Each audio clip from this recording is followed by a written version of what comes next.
ஆச்சினை 500 மற்றும் 700 ml stainless steel கரண்டி மற்றும் ஸ்பூன் இலவசம். This holiday season, come meet the mermaids Scuba Santa at VGP Marine Kingdom, Chennai.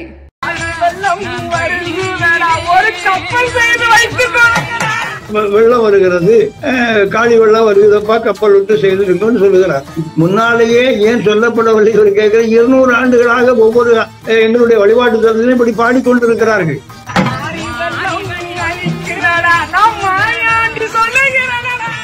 இப்போ வெள்ளியாற்றுக்கு மேற்கே வாரியால் எழுதியுள்ளார். வெள்ளியாறுன்னா இங்க கன்னியாகுமரி மாவட்டத்தில் இருக்கக்கூடிய மண்டைக்காடுக்கு பக்கத்துல ஒடிக்கடலுக்கு கலக்கிற ஆறு. அதுக்கு மேல் போது கடலா அழிக்கும். மண்டைக்காடு பகுதியிலே, குளத்தல் பகுதியிலே அந்த சுனாமி வந்த பொழுது இதுதான் பேச்சாக இருந்தது. எண்ணெய் இல்லாத விளக்கு தலைகீழ எரிய கண்டேன் என்று மக்களை பார்த்து சொன்னாராம். அப்ப எதிர்காலத்துல எல்லாமே மாறி வரும். விளக்கு தலைகீழ எரியனா எல்லா பல்பு, எல்லா குழாய் விளக்கும் தலைகீழ எரியுது. எண்ணெய் இல்லாம எரியன்னு அவர் சொன்னாரு. என்ன சொன்னா அந்த மக்கள் கேட்டு இன்னைக்கு ஆச்சரியப்படுகிறார்கள். மக்களுக்கு வேண்டிய நீராதாரங்களை எல்லாம் காக்கணும் ஐயா எழுதி வச்சிருக்காரு. அப்ப என்ன செய்யணும்? நாட்டில் இருக்கக்கூடிய அரசாங்கம் இதை கவனிக்கணும். தமிழக அரசு மட்டுமல்ல, மத்திய அரசு கவனிக்கணும். அரசாங்கம் தெளிவாக செயல்படணும், பாரபட்சமின்றி செயல்படணும். பட்டால்தான் எதிர்காலம் பாவியரா ராஜாவும் பாசாங்கு மந்திரியும் நாட்டுல தினமும் மக்களுக்கு கொடுமை செய்வார்கள். எந்த ராஜா, எந்த அமைச்சர் நம்ம பார்க்க முடியாது. ஒரு மனிதனுடைய முடிவை சொல்லலாம், அது எப்பொழுது என்று சொல்ல முடியாது. ஜாதகம் கூட ஒரு கணிப்பு தான் கணிப்பார்களே ஒழிய ஐயா ஒண்ணு சோசியர் அல்ல, அவர் அவதாரம். அவர் அனைத்து தெரிந்தாலும் அளவோடு மக்களுக்கு அறிவு சொல்லி இருக்கிறார். மக்களுக்கு சொல்லணும்னு நினைக்கிற விஷயம் ஏதாவது இருக்கா? பயப்படவும் கூடாது, பயப்படுத்தவும் கூடாது. சில விஷயம் நாங்க சொன்னா பயப்படுத்துவது ஆகிப்போம். விஜயனுடைய வணக்கம். தென் தமிழகத்துல மழையால எப்படி பாதிக்கப்பட்டது அப்படிங்கறது எல்லாத்துக்குமே தெரிஞ்ச ஒரு விஷயமா தான் இருக்கும். ஆனா இது கிட்டத்தட்ட டிசம்பர் 10ஆம் தேதி அன்றே ஒருத்தர் கணிச்சு சொன்னார் அப்படின்னா நம்புற மாதிரி இருக்கா அப்படிங்கிறது தான் இங்க பெரிய கேள்வியா இருக்கும். அப்படி ஒருத்தர் தான் இன்னைக்கு நம்ம சந்திக்க போறோம். கிட்டத்தட்ட திருச்செந்தூர்ல வீரபாண்டியபுரம் அப்படிங்கிற இடத்துல ஐயாவள்ளி தெய்வத்தை கும்பிடுற ஒருத்தர் மாறி மழை பொய்ய போகுது, கப்பல் எடுத்து வச்சுக்கோங்க அப்படின்ற அந்த குறிய சொன்னது நம்ம எல்லாரும் வைரல் காணொலியா பார்த்திருப்போம். அது சம்பந்தமா தான் இன்னைக்கு நம்ம கூட பேசுறதுக்காக பால பிரஜாதிபதி அடிகளார் இணைஞ்சிருக்காரு. பேசி நிறைய விஷயங்கள் இருக்கு, பேசலாம். ஐயா வணக்கம். வணக்கம். அருஞான வனப்பதி திருக்கோவில், அந்த திருக்கோவில்ல உங்க வழி வந்த ஒருத்தர் கப்பல் வாங்கி வச்சுக்கோங்க, மாறி மழை பெய்ய போகுது அப்படிங்கிற விஷயத்த சொல்லியிருக்காரு. இது எப்படி சாத்தியம்? அதுவும் கிட்டத்தட்ட கரெக்டா ஒரு மழை பெய்யறதுக்கு ஒரு 10 நாட்களுக்கு முன்னாடியே இது எப்படி அவருக்கு தெரிஞ்சிச்சு அப்படிங்கிறது நிறைய பேருக்கு ஆச்சரியமா இருக்கு. நிறைய பேர் இதெல்லாம் நம்புற மாதிரியா இருக்கு அப்படின்னு கேக்குறாங்க. இதை நீங்க எப்படி பாக்குறீங்க? அதாவது இது ஐயாவுடைய வாக்கை அகில திரட்டு அருள்நூல் ஆகிய 2 நூல்கள் மூலமாக தந்திருக்கிறார். ஐயா வைகுண்டர் இந்த கலியுகத்தில் அவதாரமாக கலி அழிப்பதற்கான வழியை அந்த ஐயாவளி மூலமாக அமல்படுத்துகிறார். அதற்காக அகில திரட்டு அம்மான் என்ற ஒரு ஆகமும் அருள்நூல் என்ற ஆகமும் தந்திருக்கிறார். இன்றைக்கு தென் மாவட்டங்கள் அந்த 4லும் தென் கேரளத்திலும் எல்லா கிராமங்களிலும் ஐயாவளி மக்கள் வாழுகிறார்கள். கண்ணாடியை வைத்து வழிபாடு நடத்துகிற, தண்ணீர் தெய்வத்தை காணுகிற, கண்ணாடியில் காணுகிற உருவத்தை காணுகிற ஒரு வழிபாட்டு முறையை வைத்து அது நடைபெறுகிறது.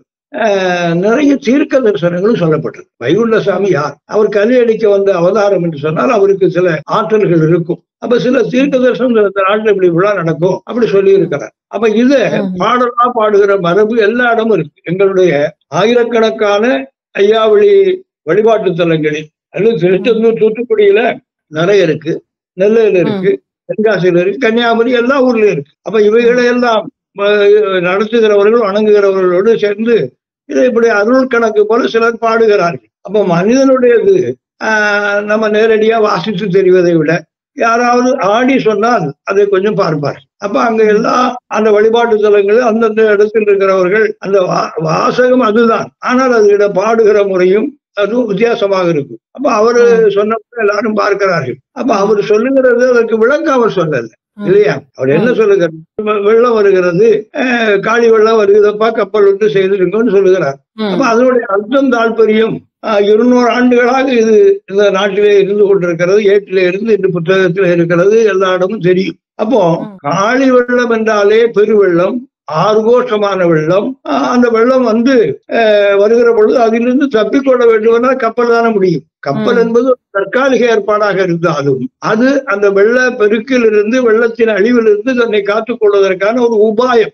அப்ப அப்படி உபாயங்களை செய்திருங்க என்று சொல்லுகிற வாய்ப்பு தான் அறிவியல் பூர்வமாக அதுல இருக்கிறது. அப்ப இது மட்டுமல்ல, நிறைய சொல்லி இருக்கிறார். ஒவ்வொரு நேரம் ஒரு பிரச்சனை வருகிற பொழுது இதை பற்றி கொஞ்சம் பேசுகிறார், ஒரு விட்டு விடுகிறார்.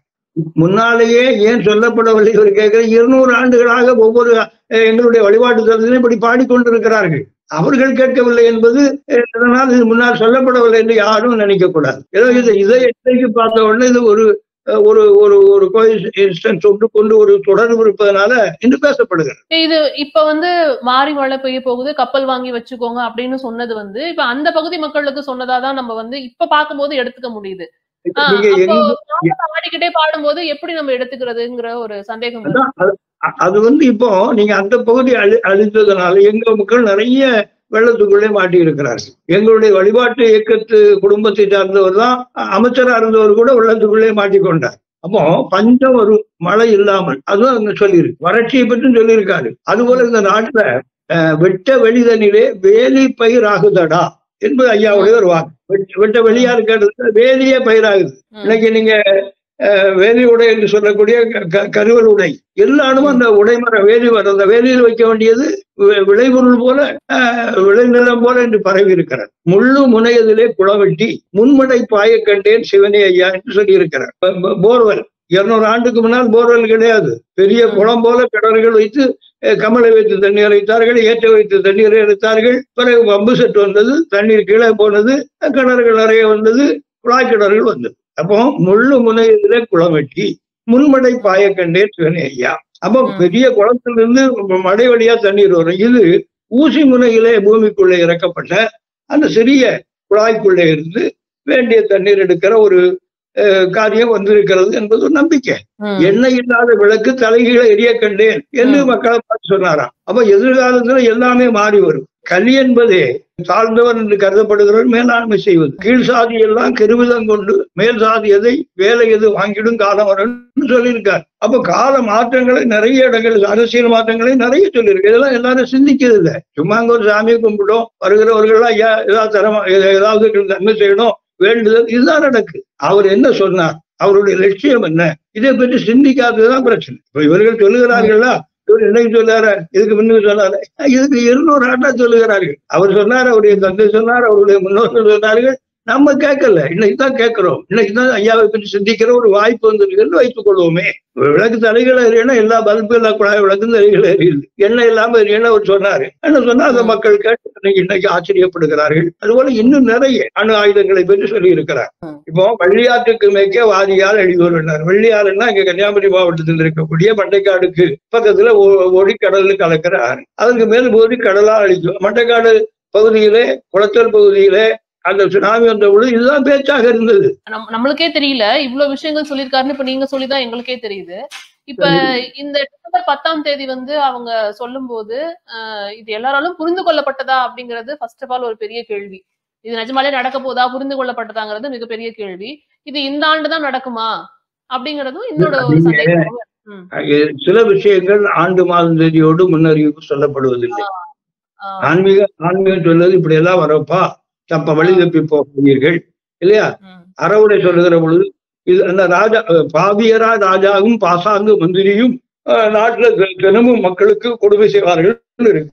எந்த ராஜா எந்த அமைச்சர் நம்ம பார்க்க முடியாது. பொதுப்படையாக இந்த நாட்டிலே அரசர்கள் அநியாயம் செய்தார்கள்.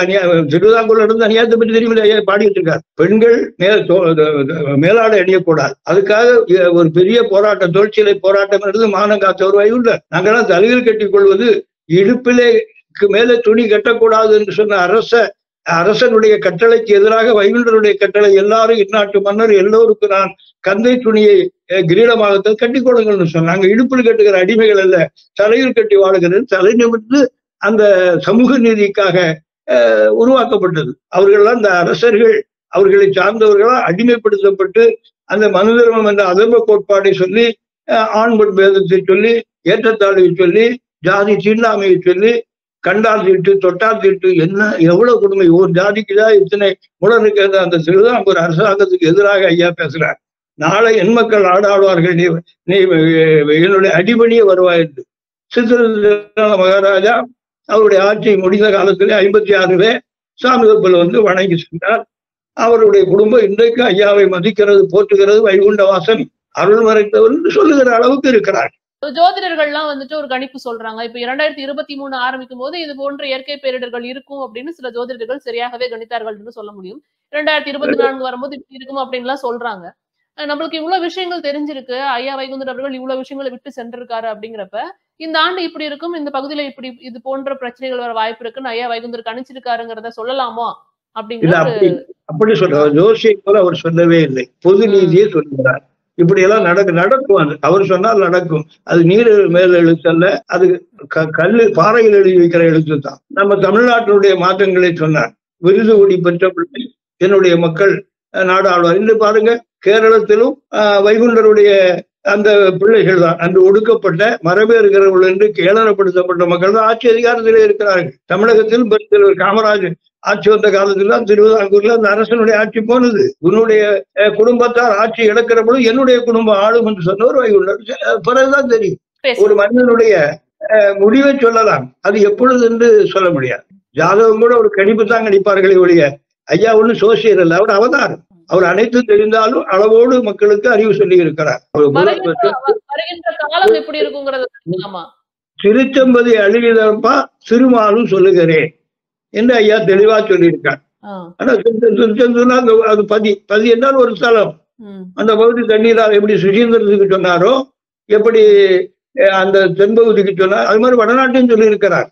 பஞ்சவர்கள் 5 பேர் பதி எதுதான் அழியுதப்பா, குருநாடு அழியுதப்பா கோபாலசாமி சொல்லுகிறேன்.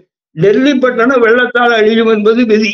யாரும் நம்ப மாட்டோம். அங்கங்க வெள்ளம் வரணும். சமீபத்துல ஒரு வெள்ளம் வந்து பெருகெடுத்தது நான் பார்த்தோம்.